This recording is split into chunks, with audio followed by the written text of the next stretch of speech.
पति पत्नी के रिश्तेदार एक स्टोरी। शादी के 7 साल के बाद भी पति या पत्नी में काफ़ी झगड़े होते रहते थे। झगड़ों की वजह तो अलग अलग होती थी, लेकिन उनमें सबसे मुख्य वजह यह थी कि पति और पत्नी के विचार कभी आपस में नहीं मिलते थे। जहां पति स्वभाव से नेक, सेवाभावी और सबके प्रति स्वभाव रखने वाला था, वहीं पत्नी का स्वभाव स्वार्थी और भेदभाव करने वाला था। पति पत्नी के स्वभाव और उसके व्यवहार से तंग आ गया था।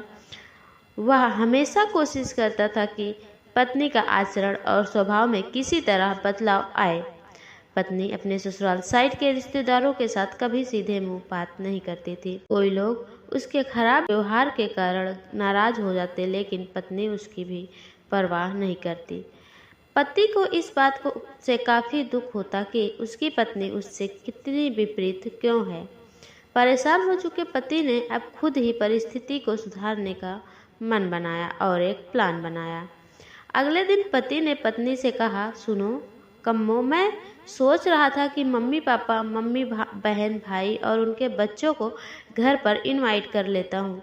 काफ़ी समय हो गया है उनसे मिले हुए, इसी बहाने उनसे मिल भी लेंगे और उनके साथ थोड़ा समय बिताने के लिए भी मिल जाएगा। तुम क्या कहती हो?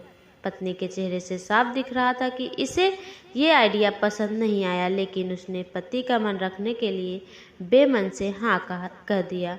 पति खुश हो गया और पत्नी को अगले दिन अच्छा खाना बनाने के लिए बोलकर सभी को फ़ोन करके बड़े प्यार से अपने घर आने के लिए न्योता देने लगा।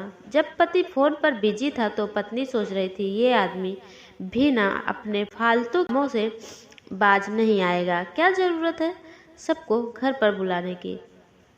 सब मेरे घर आएंगे और राजाओं की तरह ऑर्डर करेंगे और मैं दासी की तरह उनकी सेवा करूंगी। नहीं नहीं, मैं ऐसा नहीं होने दूंगी। अच्छा खाना तो क्या, मैं इन्हें सादा खाना भी नसीब होने नहीं दूंगी। देखती हूँ कितनी देर टिकते हैं ये लोग मेरे घर में। अगले दिन सुबह पति भी खुश था। जब सिर्फ 2 ही घंटे बचे थे सभी मेहमानों का आने के लिए, पति ने अपनी पत्नी से पूछा, अच्छा बताओ तो सही, आज सबको खाने में क्या स्पेशल खिलाने वाली हो? पत्नी मुंह बनाते हुए बोली, स्पेशल खाना क्यों? तुम्हारे माँ बाप, भाई बहन कोई मेहमान थोड़ी है, उनके लिए कोई स्पेशल खाना नहीं बनाया है मैंने। वह भी वही खाएंगे जो हम खाते हैं। आज घर में सिर्फ दाल चावल बना है, क्योंकि और कुछ बनाने के लिए सामान नहीं था। पत्नी की बात सुनकर पति गुस्सा हो गया और बोला, तुम कभी नहीं सुधरोगी।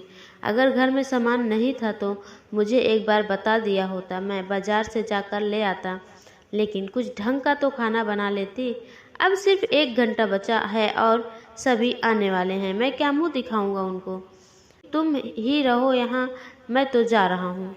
उनके जाने के बाद ही वापस आऊँगा, कहकर पति घर के बाहर चला गया। पत्नी को तब तक पति की बातों का कुछ फर्क नहीं पड़ा था, जब तक मेहमान घर पर नहीं आ गए। और जैसे ही सब मेहमान घर पर आए तो पत्नी के होश उड़ गए, क्योंकि भाई बहन, माँ बाप और बच्चे वह उसके पति के साइड वाले नहीं बल्कि खुद उसी के थे। यानी कि पति ने अपने माँ बाप को नहीं, अपने ससुराल वालों को खाने पर इनवाइट किया था।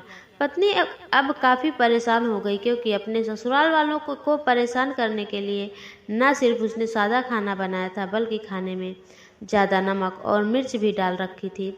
अपने मायको वालों को सामने देखकर पत्नी हाथ मलने लगी। थोड़ा सोचने के बाद पत्नी ने अपने पति को फ़ोन मिलाया और कहा, तुमने मुझे पहले क्यों नहीं बताया कि मेरे मम्मी पापा और भाई बहन आने वाले हैं?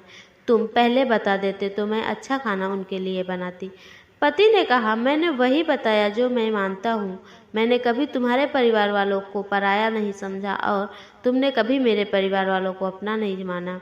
और मैं जानता हूँ कि तुमने यह सोचकर कि मेरे मम्मी पापा और भाई बहन आने वाले हैं, जानबूझकर घटिया खाना बनाया। अब तुमने जो किया है उसे तुम खुद ही भुगतो। मुझे पता है कि तुमने मुझे इसलिए फ़ोन किया होगा कि ताकि मैं बाहर से खाना मंगवा सकूं, लेकिन मैं ऐसा नहीं करूंगा ताकि तुम्हें तुम्हारे किए की सज़ा मिल सके।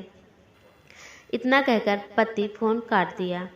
न चाहते हुए भी पत्नी अपने मायके वालों को वही खाना खिलाना पड़ा। उसके रिश्तेदार ज़्यादा मिर्च और नमक वाला खाना भी ऐसा सोचकर खा गए कि बेटी से गलती हो गई। लेकिन बाद में जब दामाद ने सारी बात बताई तब उन्हें बहुत शर्मिंदगी हुई और सभी उसके बुरा बर्ताव के लिए उसे डांट कर उससे नाराज होकर चले गए। दोस्तों, अच्छे रिश्ते बनाए जाते हैं प्यार और अच्छे व्यवहार से। सिर्फ खून के रिश्ते अच्छे नहीं होते हैं।